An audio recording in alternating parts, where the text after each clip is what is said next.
நகரத்துல இருந்து தூரமா இருந்த ஒரு காட்டுல காலுக்காகவும் கோரிக்காகவும் வாழ்ந்து வந்தாங்க. அவங்க 2 பேரும் சொந்தமா உணவு தேடி சாப்பிட்டதா சரித்திரமே இல்ல. எப்பவுமே அவங்க அடுத்தவங்களை ஏமாத்தி சாப்பிடுவாங்க, இல்லைன்னா அடுத்தவங்க கிட்ட இருந்து திருடி சாப்பிடுவாங்க. இப்ப கூட காங்கள் 2 பேரும் ரீட்டா கிளியோட கூட்டுல இருந்த கொய்யா பழத்தை திருடிதான் சாப்பிடுறாங்க. காலுஜி, வயிறு நிரம்பிடுச்சு. வாங்க இந்த இடத்த விட்டு சீக்கிரம் கிளம்புவோம். ரீட்டா இப்ப வந்துடுச்சுன்னா கூட்டுல கொய்யாப்பழம் இல்லாதத பார்த்துட்டு ஐயோ அம்மான்னு கத்த ஆரம்பிச்சிடும். இப்படி பேசிக்கிட்ட காலுக்காகவும் கோரிக்காகவும் பிறகு அங்கிருந்து தங்களுடைய வீட்டுக்கு பறந்து போனாங்க. இதே காட்டுல இன்னொரு வீட்டுல சோனா குருவியும் அந்த பொண்ணு பியூட்டியும் வாழ்ந்து வந்தாங்க. பியூட்டி ரொம்ப நாளா தன்னோட அம்மா கிட்ட ஐஸ்கிரீம் கேட்டுட்டு இருக்கா. ஆனா சோனா குருவி இது வரைக்கும் வாங்கியே கொடுக்கல. அம்மா, இது வரைக்கும் நானும் உங்ககிட்ட எத்தனையோ தடவை ஐஸ்கிரீம் கேட்டிருக்கேன். அப்பெல்லாம் நீங்க வெயில் காலம் வரட்டும் வெயில் காலம் வரட்டும்னு சொல்லிக்கிட்டு இருந்தீங்க. இப்ப வெயில் காலமும் வந்துருச்சு. இனிமே நீங்க என்கிட்ட இருந்து தப்பிக்கவே முடியாது. எனக்கு இன்னைக்கு ஐஸ்கிரீம் வாங்கி கொடுத்தே ஆகணும். பியூட்டி, நான் இன்னைக்கு உனக்கு ஐஸ்கிரீம் வாங்கி கொடுக்க போறது இல்ல. அதுக்கு பதிலா நம்ம வீட்லயே ஐஸ்கிரீம் தயார் பண்ண போறேன். அம்மா அம்மா, உங்களுக்கு ஐஸ்கிரீம் தயார் பண்ண தெரியுமா? இங்க பாரு பியூட்டி, ஐஸ்கிரீம் இல்ல, நம்ம நினைச்சா எது வேணாலும் தயார் பண்ணலாம். அதுக்கு நம்ம யூடியூப்பை பார்த்தா போதும். ஐஸ்கிரீம் தயார் பண்ற ரெசிபிய நான் நேத்தே யூடியூப்ல பார்த்து தெரிஞ்சுக்கிட்டேன். பிறகு வீட்டுல இருந்து கிளம்பின சோனா குருவி ஒரு மாமரத்துல இருந்து கொஞ்சம் மாம்பழங்களை பறிச்சு எடுத்துக்கிச்சு. அப்புறம் ஒரு மல்லிகை கடைக்கு போன சோனா குருவி கொஞ்சம் சர்க்கரைய வாங்கிச்சு. பிறகு பாலுக்காக அந்த காட்டுக்குள்ள சோனா குருவி ரொம்ப தூரம் அலைஞ்சு தெரிஞ்சுச்சு. இப்படி ரொம்ப நேரம் தேடினதுக்கு அப்புறம் ஒரு இடத்துல பசு ஒண்ணு மேயறத பார்த்தது. உடனே சோனா குருவி அதுகிட்ட போச்சு. பசுவே பசுவே, என்னுடைய குழந்தை ஐஸ்கிரீம் சாப்பிட ஆசைப்படுது. ஆனா அதை தயார் பண்றதுக்காக எனக்கு கொஞ்சம் பால் தேவைப்படுது. அந்த பாலை நீ எனக்கு கொடுத்து உதவ முடியுமா? குருவியே, அடுத்தவங்க என்னால சந்தோஷப்படுறாங்கன்னா நான் என்கிட்ட உள்ளது எதா இருந்தாலும் கொடுப்பேன். நீ தாராளமா என்கிட்ட இருந்து பாலை எடுத்துக்கிட்டு போகலாம். பிறகு சோனா குருவி தாங்கிட்ட இருந்த சின்ன வாளியில அந்த பசு கிட்ட இருந்து பால் கறந்து எடுத்துக்கிச்சு. இப்படி ஐஸ்கிரீம் தயார் பண்றதுக்கு தேவையான எல்லா பொருளையும் சேகரிச்ச சோனா குருவி சந்தோஷமா தன்னுடைய வீட்டுக்கு பறந்து போச்சு. காலுஜி, சோனா குருவி இன்னைக்கு அதோட வீட்டுல ஐஸ்கிரீம் தயார் பண்ணுது. கோரி, இது எப்படி உனக்கு தெரியும்? சோனா குருவி வீட்டு ஜன்னல் வழியா எட்டி பாத்தியா? காலுஜி, நான் ஒண்ணு அந்த மாதிரி கேவலமானவ கிடையாது. பறந்து வர்றப்ப சாதாரணமா ஜன்னலை பார்த்தேன். அப்ப வீட்டுக்குள்ள சோனா குருவியும் பியூட்டியும் சேர்ந்து ஐஸ்கிரீம் தயார் பண்றது தெரிஞ்சுது. அது சரி, அவங்க சாப்பிட அவங்க தயார் பண்றாங்க, அதனால நமக்கு என்ன வந்தது? இல்ல காலுஜி, அவங்க சாப்பிட்றதுக்காக அந்த ஐஸ்கிரீமை தயார் பண்ணல. நாம சாப்பிட்றதுக்காக தான் அந்த ஐஸ்கிரீமை அவங்க தயார் பண்றாங்க. இப்படி சொன்ன கோரிக்காகவும் பிறகு காலுக்காக தயாரிச்சுக்கிட்டு போய் சோனா குருவி வீட்டுக்கு பக்கத்துல இருந்த மரத்துல உட்கார்ந்தது. பியூட்டி, நாம இப்ப ஐஸ்கிரீம் தயார் பண்ணி ஃப்ரிட்ஜ்ல வச்சாச்சே, அது நல்லா ஃப்ரீஸ் ஆகுறதுக்குள்ள நம்ம நதிக்கரைக்கு போய் குளிச்சுட்டு வந்துருவோம். அம்மா அம்மா, நான் எங்கேயும் வரமாட்டேன். நீங்க போய் குளிச்சிட்டு வாங்க. நான் ஐஸ்கிரீமை சாப்பிட்டுட்டு தான் குளிக்க போவேன். பியூட்டி, இது ரொம்ப கெட்ட பழக்கம். வா, நம்ம குளிச்சுட்டு வந்து ஐஸ்கிரீம் சாப்பிடுவோம். நம்ம போய் குளிச்சுட்டு வரதுக்குள்ள ஐஸ்கிரீம் எங்கேயும் ஓடி போகாது, இங்கேதான் இருக்கும். இப்படி சொன்ன சோனா குருவி பிறகு பியூட்டியை கூட்டுக்கிட்டு குளிக்கிறதுக்காக நதிக்கரையை நோக்கி பறந்து போச்சு. காலுஜி, லைன் கிளியர் ஆயிடுச்சு. வாங்க நாம சோனா குருவி வீட்டுக்குள்ள போவோம். பிறகு காலுக்காகவும் கோரிக்காகவும் திருட்டுத்தனமா சோனா குருவியோட வீட்டுக்குள்ள போனாங்க. இப்படி போனதும் கோரிக்காக ஃப்ரிட்ஜை திறந்து உள்ள இருந்த ஐஸ்கிரீம் எடுத்துருச்சு. பிறகு அவங்க 2 பேரும் சேர்ந்து அந்த ஐஸ்கிரீம் எல்லாத்தையும் சாப்பிட்டு முடிச்சாங்க. கோரி, நாம எல்லா ஐஸ்கிரீமையும் சாப்பிட்டது தப்புன்னு நினைக்கிறேன். அவங்களுக்காக கொஞ்சம் மிச்சம் வச்சிருக்கலாம். காலுஜி, ரொம்ப கவலைப்படாதீங்க. கீழே சிந்தி கிடக்குற ஐஸ்கிரீமை அவங்க வந்து சாப்பிடுவாங்க. நீங்க முதல்ல இங்க இருந்து கிளம்புங்க. பிறகு காலுக்காகவும் கோரிக்காகவும் அவசர அவசரமா சோனா குருவி வீட்டுக்கிட்ட கிளம்பி தன்னோட வீட்டுக்கு பறந்து போனாங்க. அம்மா அம்மா, சீக்கிரம் வாங்கம்மா. குளிச்சது போதும். நான் எவ்வளவு சீக்கிரமா குளிச்சிட்டு வந்தேன். நீங்க ஏன் இவ்வளவு லேட் பண்றீங்க? பியூட்டி இப்படி சத்தம் போட்ட உடனே சோனாவும் குளிச்சுட்டு கரைக்கு வந்தது. அம்மா, ஐஸ்கிரீம் இப்ப நல்லா ஃப்ரீஸ் ஆயிருக்கும் இல்ல? ஆமா, இந்நேரம் ஐஸ்கிரீம் பக்காவா தயாராயிருக்கும். நாம வீட்டுக்கு போன உடனே ஐஸ்கிரீம் சாப்பிடலாம். இதுக்கப்புறம் நீ காத்திருக்க தேவையில்லை. இப்படி பேசிக்கிட்டே சோனா குருவியும் பியூட்டியும் தங்களுடைய வீட்டுக்கு பறந்து போனாங்க. அம்மா, என்ன இது? கிண்ணத்துல வச்ச ஐஸ்கிரீம் காணும். யாரோ வந்து எல்லா ஐஸ்கிரீமையும் சாப்பிட்டுட்டு போயிட்டாங்க. நான் என்னோட பொண்ணுக்காக ரொம்பவும் கஷ்டப்பட்டு இதை தயார் பண்ணினேன். என் பொண்ணை ஏமாத்துனவங்க ரொம்ப கஷ்டப்படுவாங்க. இதுக்கான தண்டனையை கண்டிப்பா அனுபவிப்பாங்க.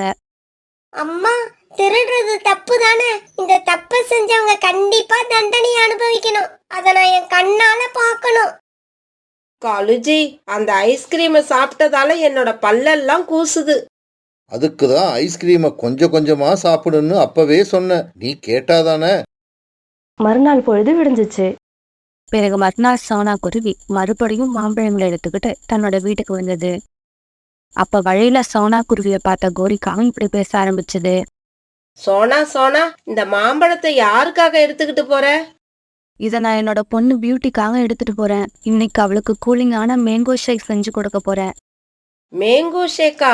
மேங்கோ ஷேக் தயார் பண்ண பால் வேணுமே. உங்க வீட்ல பால் இருக்கா? பாலெல்லாம் நான் நேத்தே வாங்கி ஃப்ரிட்ஜில் வச்சுட்டேன். இப்படி சொன்ன சோனா குருவி தன்னுடைய வீட்டை நோக்கி பறந்து போச்சு. பிறகு கோரிக்காகவும் தன்னோட வீட்டுக்கு அவசர அவசரமா பறந்து போச்சு. கோரிக்காக தன்னோட வீட்டுக்கு போறப்ப காலுக்காக தானியங்களை சாப்பிட்டுக்கிட்டு இருந்தது.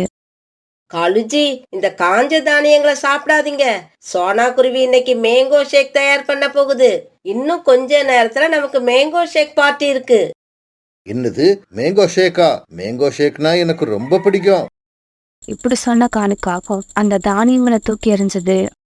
வீட்டுக்கு போன சோனா குருவி மாம்பழங்களை வெட்டி பிறகு மேங்கோ ஷேக் தயார் பண்ண ஆரம்பிச்சது. அம்மா, இந்த மேங்கோ ஷேக் ஃப்ரிட்ஜ்ல வச்சு அப்புறம் தானே குடிக்கணும். ஆமா பியூட்டி, இதை கூலிங்கா குடிச்சாதான் நல்லா டேஸ்டா இருக்கும். இப்படி சொன்ன சோனா குருவி பிறகு மிக்சியில இருந்த மேங்கோ ஷேக்கை ஒரு ஜக்ல மாத்தி அப்புறம் பியூட்டி கிட்ட கொடுத்தது. இந்தா பியூட்டி, இந்த ஜாரை கொண்டு போய் ஃப்ரிட்ஜில் வச்சுடு. இந்த மேங்கோ ஷேக்கை வைக்கிறதுக்காக ஃப்ரிட்ஜு கதவை திறந்த பியூட்டிக்கு ஷாக் அடிச்சது.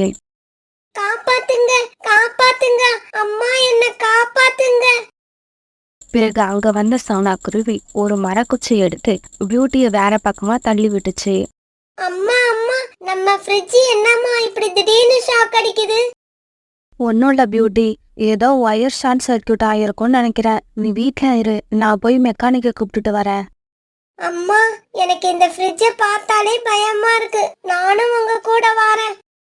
பிறகு சோனா குருவி பியூட்டியை கூட்டிக்கிட்டு ஃப்ரிட்ஜ் மெக்கானிக்கை பார்க்க பறந்து போச்சு. இவங்க 2 பேரும் இப்படி பறந்து போறத காலுக்காகவும் குறிக்காகவும் அவங்களோட வீட்டு வாசல்ல இருந்து பார்த்துட்டாங்க. பிறகு காங்கள் 2 பேரும் சோனா குருவி வீட்டுக்கு பறந்து போனாங்க. புறாண்ணா, எங்க வீட்டுல உள்ள ஃப்ரிட்ஜு கதவுல ஷாக் அடிக்குது. பியூட்டி இன்னைக்கு உயிர் பிழைச்சதே பெரிய விஷயம். சீக்கிரமா வந்து அதை சரி பண்ணுங்க. இதோ இப்பவே வரேன். இந்த மாதிரி விஷயத்தை எல்லாம் உடனே சரி பண்ணியாகணும். இதே சமயத்துல காலுக்காகவும் கோரிக்காகவும் சோனா குருவியோட வீட்டுக்குள்ள வந்தாங்க. கோரி, இன்னைக்கு சோனா குருவி மில்க் ஷேக்கை ஃப்ரிட்ஜில் வைக்கல போல இருக்கு. வா, நாம இதை குடிச்சிட்டு சீக்கிரம் கிளம்புவோம். இல்ல காலுஜி, மில்க் ஷேக்க கூலிங்கா குடிச்சாதான் நல்லா இருக்கும். நீங்க வெளியில உள்ளத குடிங்க, நான் ஃப்ரிட்ஜுக்குள்ள உள்ளத குடிக்கிறேன். இப்படி சொல்லிட்டு கோரிக்காக ஃப்ரிட்ஜு கதவை திறக்க முயற்சி பண்ணுச்சு. காலுஜி, காலுஜி, என்ன காப்பாத்துங்க, என்ன காப்பாத்துங்க, எனக்கு ஷாக் அடிக்குது. என்னது, ஷாக் அடிக்குதா? கோரி, இப்ப நான் உன்னை காப்பாத்த முயற்சி பண்ணா நானும் கரண்ட்ல மாட்டிப்பேன். ஆனா ஃப்ரிட்ஜோட கதவுல கைய வச்ச கோரிக்காகவும் கரண்ட் ஷாக் அடிச்சு துடிச்சுக்கிட்டே இருந்தது. இந்த சமயத்துலதான் புறா, சோனா குருவி, பியூட்டி இவங்க 3 பேரும் சோனா குருவி வீட்டுக்குள்ள வந்தாங்க. காகங்களே, நீங்க என் வீட்டுக்குள்ள என்ன பண்றீங்க? காப்பாத்துங்க, என்னோட மனைவியை காப்பாத்துங்க. உடனே அந்த சூழ்நிலையை புரிஞ்சுக்கிட்ட புறா சுவிட்சை ஆஃப் பண்ணி கோரியோட உயிரை காப்பாத்துச்சு. பிறகு தூரமா போய் விழுந்த கோரிக்காகத்தோட அழகு தரையில பட்டு சுத்தமா உடைஞ்சு போச்சு. காகங்களே, நீங்க இப்ப என் வீட்டுக்குள்ள இருக்கிறத பார்த்தா நேத்து ஐஸ்கிரீமையும் நீங்க தான் திருடி தின்னிருப்பீங்கன்னு நினைக்கிறேன். சோனா, எங்களை மன்னிச்சிடு. நீ சொன்னதெல்லாம் உண்மைதான். இப்ப நான் என்னோட மனைவியை ஹாஸ்பிட்டலுக்கு கொண்டு போகணும். அதுக்கு அனுமதி கொடு. காப்பாத்துங்க. இதுக்கப்புறம் நான் எப்பவும் எந்த பொருளையும் திருட மாட்டேன். அதனால என்னை இப்ப காப்பாத்துங்க. காலண்ணா, சீக்கிரம் இவங்களை தூக்கிக்கிட்டு ஆஸ்பத்திரிக்கு போங்க, அவங்க உயிரை காப்பாத்துங்க. பிறகு காலுக்காகவும் கோரிக்காகத்தை தூக்கிக்கிட்டு ஹாஸ்பிட்டலுக்கு பறந்து போச்சு. இந்த காகங்கள் திருந்தவே மாட்டாங்க. தினமும் இதுக்கப்புறம் இந்த தப்ப செய்யவே மாட்டேன்னு சொல்லுவாங்க. ஆனா மறுபடியும் மறுபடியும் அதே தப்பதான் பண்றாங்க. இதை கேட்டுட்டு சோனா குருவியும் பியூட்டியும் சிரிக்க ஆரம்பிச்சாங்க. அம்மா, நீங்க செய்யறதெல்லாம் சரியில்லை. தினமும் காஞ்ச தானியங்களை எனக்கு கொடுத்துட்டு இனிப்பான பழங்களை பிளாக்கிக்கு கொடுக்கறீங்க. உங்களுக்கு என் மேல கொஞ்சம் கூட அன்பே இல்ல. ஜக்கு, அப்படி இல்லடா செல்லம். பிளாக்கி ரொம்ப சின்ன குழந்தை தானே, அவளால காஞ்ச தானியங்களை சாப்பிட முடியாது. அதனாலதான் அவளுக்கு சாஃப்டான பழங்களை கொடுக்கறேன். பிளாக்கி இன்னும் கொஞ்சம் வளர்ந்துட்டான்னு வச்சுக்க, அதுக்கப்புறம் நான் பழம் எடுத்துக்கிட்டு வந்தா உங்க 2 பேருக்கும் சரிபாதியா பிரிச்சு கொடுப்பேன். அம்மா, அண்ணன் கோவத்துல இருக்கான். வேணும்னா இதுல பாதி பழத்தை எடுத்து அவன்கிட்ட கொடுங்க.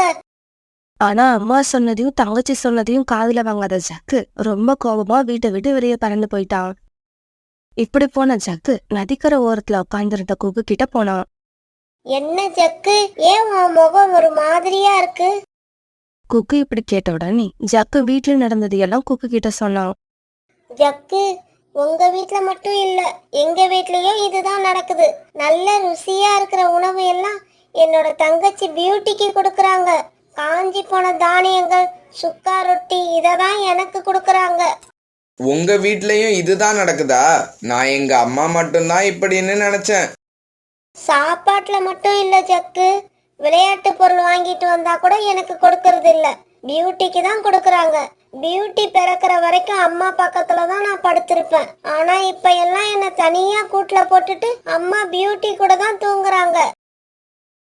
கோரி அக்கா, எனக்கு என்ன பண்றதுன்னே தெரியல. குக்கு எப்ப பார்த்தாலும் பியூட்டி கிட்ட வம்பு வளர்த்துக்கிட்டே இருக்கான். அவன் தன்னோட தங்கச்சிங்கிற நினைப்பே இருக்க மாட்டேங்குது. எங்க வீட்லயும் இதுதான் நடக்குது. ஜக்கு பிளாக்கிய எதிரி மாதிரி பாக்குறான். அவ சாப்பிட்றப்பவும் அவகிட்ட சண்டை போடுறான், ராத்திரி தூங்குறப்பவும் அவகிட்ட சண்டை போடுறான். இங்க பாருங்க, ஜக்கு குக்கு அவங்களும் இன்னும் சின்ன குழந்தைங்க தான். அதனால அம்மா நம்ம மேல வச்சிருந்த பாசம் குறைஞ்சிருச்சுன்னு தான் இப்ப நினைப்பாங்க. இன்னும் பெருசா வளர வளர அவங்க தன்னால புரிஞ்சுப்பாங்க. இருந்தாலும் ஜக்கு என்னவோ பிளாக்கி மேல ரொம்பவும் கோவப்படுறான். நேத்து ஏதோ கோவத்துல ஸ்பூனை தூக்கி அவ மேல போட்டிருக்கான். இன்னும் கொஞ்சம் இருந்தா அந்த ஸ்பூன் அவ தலையில பட்டிருக்கும். இந்த மாதிரி சோனா குருவியும் கோரிக்காவும் தங்களோட வீட்டுல நடக்கிறத பத்தி இப்படி பேசிக்கிட்டு இருந்தாங்க. இதே சமயத்துல குக்குவும் ஜக்குவும் வீட்டுல தங்களுக்கு எதா பெரிய அநியாயம் நடக்கிறாப்புல அவங்களுக்கு தெரிஞ்சதா பேசிக்கிட்டு இருந்தாங்க. இப்படியே சில நாட்கள் நகர்ந்துச்சு. குக்கு, எனக்கு ஒரு ஐடியா வந்திருக்கு. நாம அந்த மாதிரி செஞ்சா நம்ம அம்மா நம்ம மேல மட்டும்தான் பாசம் வைப்பாங்க, அன்பாவும் நடந்துப்பாங்க. அப்படியா? அது என்னன்னு முதல்ல எனக்கு சொல்லு. இங்க பாரு, நான் பிளாக்கியை அழைச்சுக்கிட்டு போய் பக்கத்துல இருக்கிற அடர்த்தியான காட்டுல விட்டுட்டு வர போறேன். அவளுக்கு அங்க இருந்து வீட்டுக்கு வர வழி தெரியாது. அவ வீட்டுக்கே வரலன்னா அம்மா எப்படி அவ மேல அன்பு செலுத்த முடியும்? ஜக்கு, இது நல்ல ஐடியா தான். நாளைக்கு நீ பிளாக்கியை அழைச்சுக்கிட்டு இங்க வந்துரு, நானும் பியூட்டியை அழைச்சுக்கிட்டு வரேன். நாம 2 பேரும் அவங்கள அழைச்சுக்கிட்டு போய் அந்த அடர்த்தியான இருட்டு காட்டுல விட்டுட்டு வந்துருவோம். இப்படி முட்டாள்தனமா ஐடியா பண்ணல இவங்க 2 பேரும். பிறகு தங்களோட வீடுகளுக்கு பறந்து போனாங்க. குக்கு, நீ இந்த மாதுளை பழத்தை சாப்பிடு. பியூட்டி, நீ இந்த மாதுளை ஜூஸ குடி. அம்மா, எனக்கு ஜூஸ் எடுத்து கொடுக்க மாட்டீங்களா? குக்கு, அம்மாவால பழங்களை ரக்கையால அழுத்தி பிழிய முடியல, கொஞ்சம் தான் பிழிய முடிஞ்சது. அதனால்தான் பியூட்டிக்கு மட்டும் கொஞ்சமா ஜூஸ் கொடுக்கறேன். அம்மா இப்படி சொன்ன உடனே குக்கு பியூட்டிய முறைச்சு பார்த்தா. அம்மா, அண்ணன் என்ன முறைச்சு பாக்குறான். இந்த ஜூஸ அவனுக்கே கொடுத்துடுங்க. இங்க பாரு பியூட்டி, நீ கொடுத்து எனக்கு அந்த ஜூஸ குடிக்கணும்னு அவசியம் இல்ல, அத நீயே குடி. இங்க பாரு குக்கு, அவ உன்னோட தங்கச்சி. அவ மேல அன்பா இரு. ஒவ்வொரு வீட்டுல அண்ணன் தங்கச்சிங்க எவ்வளவு பாசமா இருக்காங்க தெரியுமா? நான் அந்த மாதிரி இருக்கவே மாட்டேன். இவ என்னோட அம்மாவை என்கிட்ட இருந்து பிரிச்சுட்டா. இவ வந்ததுல இருந்து என்னால உங்க மேல படுத்து தூங்கவே முடியல. மறுநாள் காலையில சோனா குருவி உணவு தேட போக தயாராச்சு. குழந்தைகளா, அம்மா போய் உணவு தேடி எடுத்துட்டு வர. நீங்க 2 பேரும் ஒருத்தரை ஒருத்தர் பத்திரமா பாத்துக்கோங்க. அம்மா, எனக்கு இனிப்பான பழங்களை எடுத்துக்கிட்டு வாங்க. பிறகு சோனா குருவி உணவு தேட விட்டு வெளியில பறந்து போச்சு. பியூட்டி, என்னோட நண்பன் ஜக்கு அவன் தங்கச்சிய தும்பிகளை வேடிக்கை பார்க்க அழைச்சுக்கிட்டு போறான். என் கூட நீ வந்தா நான் உன்னையும் அழைச்சுக்கிட்டு போவேன். அப்படியா? ஆசையா தான் இருக்கு. ஆனா அம்மாவுக்கு தெரிஞ்சா நம்மள திட்டுவாங்களே. இங்க பாரு, அம்மாவுக்கு தெரிஞ்சாதானே திட்டுவாங்க. நம்ம அம்மா வர்றதுக்குள்ள திரும்பி வந்துடலாம். இஷ்டம் இருந்தா வா, இல்லன்னா நீ வீட்லயே இரு. நான் மட்டும் ஜக்கு கூட போக போறேன். குக்கு குக்கு, என்ன மட்டும் விட்டுட்டு போகாத, நானும் உன் கூட வரேன். இப்படி சொன்ன பியூட்டி பிறகு குக்கு கூட தும்பிகளை பாக்குற ஆசையில வீட்டை விட்டு பறந்து போனான். இப்படி தங்களோட தங்கச்சிகளை அழைச்சிட்டு வந்த குக்குவும் ஜக்குவும் நதிக்கரையில சந்திச்சுக்கிட்டாங்க. பிறகு ஜக்குவும் குக்குவும் தங்களுடைய தங்கச்சிகளை கூப்பிட்டுக்கிட்டு அந்த அடர்ந்த இருட்டான காட்டை நோக்கி பறக்க ஆரம்பிச்சாங்க. அந்த இருட்டான காடு ரொம்ப தூரத்துல இருந்தது. அதனால எல்லாருமே ரொம்ப வேகமா பறந்து போனாங்க. இப்படி போன இவங்க சீக்கிரமாவே அந்த இருட்டான காட்டுக்கு போய் சேர்ந்துட்டாங்க. குக்கு அண்ணா, இங்க தும்பிகளே இல்ல. தும்பிகள் இருக்கிற இடத்துக்கு எங்களை அழைச்சுக்கிட்டு போங்க. இங்க பாருங்க, தும்பிகளை காட்டுறதுக்காக உங்களை இங்க அழைச்சுக்கிட்டு வரல. நீங்க 2 பேரும் இதுக்கப்புறம் இந்த காட்டுல தான் இருக்க போறீங்க. இங்க யாருமே துணைக்கு இல்லாம தனியா படுத்து தூங்க போறீங்க. நானும் குக்குவும் வீட்டுக்கு போய் அம்மா கூட படுத்து தூங்க போறோம். அது மட்டும் இல்ல பியூட்டி, இதுக்கப்புறம் இங்க உனக்கு சுக்கா தானியங்கள் மட்டும்தான் கிடைக்கும். ஆனா எனக்கு அம்மா இனிப்பான பழங்களை கொண்டு வந்து கொடுப்பாங்க. இப்படி சொன்ன ஜக்குவும் குக்குவும் அங்கிருந்து வேகமா பறக்க ஆரம்பிச்சாங்க. அவங்க இப்படி பறந்து போறத பார்த்ததும் பியூட்டியும் பிளாக்கியும் அழ ஆரம்பிச்சிட்டாங்க. ஜக்கு அண்ணா, என்னை விட்டுட்டு போகாதடா, எனக்கு ரொம்ப பயமா இருக்கு. குக்கு நில்லுடா, நானும் உன் கூட வரேன். என்னையும் அழைச்சுக்கிட்டு போயிடு. இதுக்கப்புறம் அம்மா பக்கத்துல நீயே படுத்து தூங்குடா. ஆனா என்ன அழைச்சுக்கிட்டு போய் வீட்டுல விட்டுடு. ஜக்கு அண்ணா, என்னை விட்டுட்டு போகாதே. இப்படி அழுதுகிட்டு இருந்த பியூட்டியும் பிளாக்கியும் உடனே அவங்க பின்னாடியே பறக்க ஆரம்பிச்சாங்க. ஆனா இவங்க பின்னாடி பறந்து வர்றது தெரிஞ்ச ஜக்குவும் குக்குவும் ஒரு மரத்தோட கிளையில ஒளிஞ்சுக்கிட்டாங்க. பியூட்டியும் பிளாக்கியும் பறந்து போன உடனே வேற வழியா தங்களோட வீடுகளுக்கு பறந்து போனாங்க. பிறகு வழி தெரியாத பியூட்டியும் பிளாக்கியும் அழுதுகிட்டே ஒரு மரத்தடியில உட்கார்ந்தாங்க. ஜக்கு இப்படி என்னை விட்டுட்டு போவான்னு தெரிஞ்சிருந்தா நான் அவன் கூட வந்திருக்கவே மாட்டேன். நான் குக்கு மேல ரொம்ப அன்பு வச்சிருக்கேன். ஆனா அவன் என் மேல இந்த அளவு வெறுப்பு வச்சிருப்பான்னு நான் நினைக்கவே இல்ல. குக்கு, என்னை வீட்டுக்கு அழைச்சுக்கிட்டு போயிடுடா. அம்மா கொடுக்கற இனிப்பான பழங்களை நான் உனக்கே கொடுக்கறேன். அன்னைக்கு சாயங்காலம் உணவு தேட போன சோனா குருவி வீட்டுக்கு வந்தது. வீட்டுக்கு வந்த சோனா குருவி பியூட்டி எங்க இருக்குன்னு தேடி பார்த்தது. குக்கு, பியூட்டி எங்க? அம்மா, நீங்க போன உடனே எனக்கு தூக்கம் வந்தது. கூட்டுல படுத்து தூங்கிட்டேன். கண் வீழ்ச்சி பாக்குறப்ப பியூட்டிய காணோம். அவ எங்க போனானே தெரியல. டேய் குக்கு, என்னடா சொல்ற? எனக்கு இப்ப என்ன பண்றதுன்னே தெரியல. சரியா பறக்க கூட தெரியாத பியூட்டி வீட்டை விட்டு எங்கதான் போயிருப்பா? இப்படி சொன்ன சோனா குருவி பிறகு பியூட்டியை தேடிக்கிட்டு வெளியில பறந்து போச்சு. அம்மா, நான் உண்மையதான் சொல்றேன். வீட்டை விட்டு வெளியில போகாத பிளாக்கின்னு நான் எவ்வளவோ சொன்னேன். நான் நதியில போய் தண்ணி குடிச்சிட்டு தான் வருவேன்னு சொல்லிட்டு பிடிவாதமா போயிட்டா. பிறகு கோரிக்காகவும் பிளாக்கியை தேடிக்கிட்டு வெளியில பறந்து போச்சு. இப்படி போன கோரிக்காகவும் வழியில சோனா குருவிய பார்த்தது. கோரி அக்கா, என் பொண்ணு பியூட்டி எங்க போனானே தெரியல, வீட்டுல இல்ல. சோனா, என் பொண்ணு பிளாக்கியும் வீட்ல இல்ல. ஒரு சமயம் இவங்க 2 பேரும் சேர்ந்து எங்கேயாவது போயிருப்பாங்களோ? இல்ல கோரி அக்கா, அப்படி இருக்காது. பியூட்டி இது வரைக்கும் தனியா வீட்டு விட்டு போனதே இல்ல. பிறகு கோரிக்காகவும் சோனா குருவியும் தங்களுடைய குழந்தைங்களை தேடிக்கிட்டு பறந்து போனாங்க. இப்படி போனவங்க ராத்திரி பூரா சுத்தி சுத்தி தேடி பார்த்தாங்க. ஆனா பியூட்டியும் பிளாக்கியும் எங்கேயுமே கிடைக்கல. இதனால மனசுடைஞ்சு போன கோரிக்காகவும் சோனா குருவியும் தங்களுடைய வீட்டுக்கு திரும்பி போனாங்க. அன்னைக்கு ராத்திரி குக்கு தான் நினைச்சபடியே அம்மா பக்கத்துல படுத்திருந்தான். ஆனா பாவம், சோனா குருவிதான் தன்னோட பொண்ணு நினைச்சு அழுதுகிட்டே இருந்தது. கோரிக்காகத்தோட வீட்டுல ஜக்குவும் கோரிக்காகத்தோட பக்கத்துல படுத்திருந்தான். அப்பாடா, இதுக்கப்புறம் அம்மா என் மேல மட்டும்தான் அன்பா இருப்பாங்க. அவங்க அன்பை காட்டுறதுக்கு இந்த வீட்டுல நான் மட்டும்தான் இருக்கேன். அன்னைக்கு ராத்திரி பிளாக்கியும் பியூட்டியும் ரொம்பவும் பயந்து போய் ஒரு புதர் காட்டுக்குள்ள தங்களோட உடம்ப மறைச்சுக்கிட்டு அழுதுகிட்டே உட்கார்ந்துருந்தாங்க. பிளாக்கி, எனக்கு ரொம்ப பயமா இருக்கு. பியூட்டி, மெதுவா பேசு. நம்ம சத்தத்தை யாராவது கேட்டா நம்மள தூக்கிக்கிட்ட போய் சாப்பிட்டுடுவாங்க. பொழுது விடிஞ்சா நாம எப்படியாவது நம்ம வீட்டுக்கு போய் சேர்ந்துருவோன்னு எனக்கு நம்பிக்கை இருக்கு. குக்கு என்னை இங்க வந்து விட்டுட்டு போயிட்டான். அவனுக்கு நான் அம்மா பக்கத்துல படுத்து தூங்குறது மட்டும்தான் தெரியும். அவன் மேல நான் எவ்வளவு அன்பு வச்சிருக்கேன்னு அவனுக்கு தெரியவே இல்லை. ஆமாம் பியூட்டி, நானும் அப்படிதான்.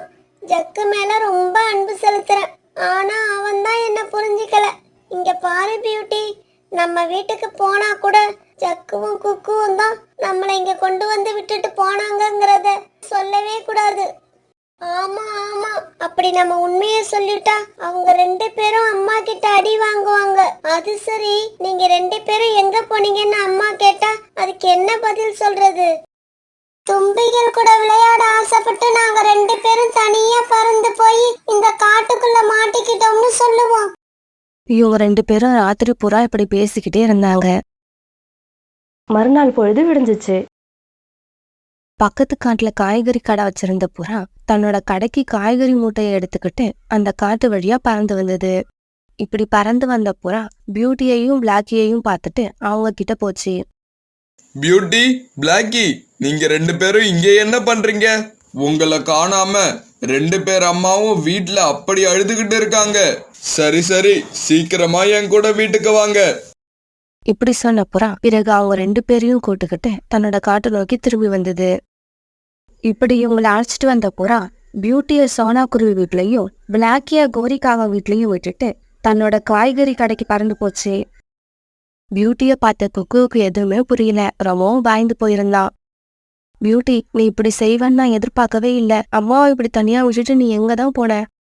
பியூட்டி எப்படி இருந்தாலும் உண்மையை சொல்லிடுவா. இன்னைக்கு நமக்கு சரியா அடி கிடைக்க போகுது.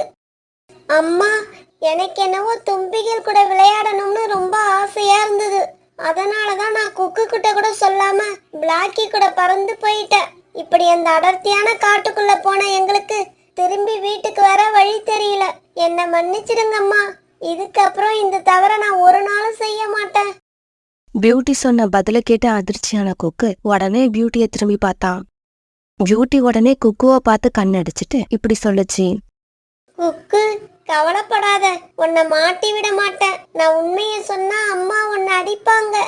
பியூட்டி இப்படி சொன்னதை கேட்ட உடனே குக்குவோட கண்ணுல அவனையும் அறியாம கண்ணீர் வந்துருச்சு. உடனே தன்னோட தங்கச்சிய கட்டி பிடிச்சுக்கிட்டான். அம்மா, என்னோட தங்கச்சி எனக்கு கிடைச்சிட்டா. இதுக்கப்புறம் என்னோட உயிர் இருக்கிற வரைக்கும் என் தங்கச்சியை எப்பவும் காணா போக விட மாட்டேன். இதே மாதிரி பிளாக்கியும் தன்னோட அம்மா கிட்ட போய் சொல்லி தன்னோட அண்ணன் ஜக்குவை அடி வாங்காம காப்பாத்திருச்சு. அடி பாவி மகளே, தும்பிகளை பார்க்க ஆசைப்பட்டு நீ மட்டும் ஏண்டி தனியா போன? ஜக்குவையும் கூட கூப்பிட்டுக்கிட்டு போயிருக்கலாம்ல. அண்ணங்கிட்ட சொல்லி இருக்கலாம் தான். இருந்தாலும் அண்ணங்கிட்ட சொன்னா அண்ணன் என்னை அழைச்சிக்கிட்டு போவானோ இல்லையான்னு சந்தேகமா இருந்தது. தங்கச்சி தான் மேல வச்சிருக்க அன்பை நினைச்சு ஜக்குவும் அழ ஆரம்பிச்சான். இப்படி அழுதுகிட்டே தன்னோட தங்கச்சிய தன்னோட நெஞ்சில சாய்ச்சிக்கிட்டான். பிளாக்கி, இனிமே உன்னோட ஆசை எதுவா இருந்தாலும் இந்த அண்ணன் கிட்ட சொல்லு. இந்த அண்ணன் உன்னோட ஆசைய கண்டிப்பா நிறைவேற்றி வைப்பான். இங்க பாருடி, ஜக்கு எப்படி அழுகுறான்னு. இப்படி உன் மேல பாசம் வச்சிருக்கிற அண்ணனை விட்டுட்டு தனியா போக உனக்கு எப்படி மனசு வந்தது? அம்மா, அண்ணன் என் மேல அவனா பாசம் வைக்கல. நான் தான் ஐடியா பண்ணி அவனை பாசம் வைக்க வச்சேன். இந்த மாதிரி பிளாக்கியும் பியூட்டியும் புத்திசாலித்தனமா நடந்து தங்களோட அண்ணனை அவங்களோட அன்பால ஜெயிச்சிட்டாங்க.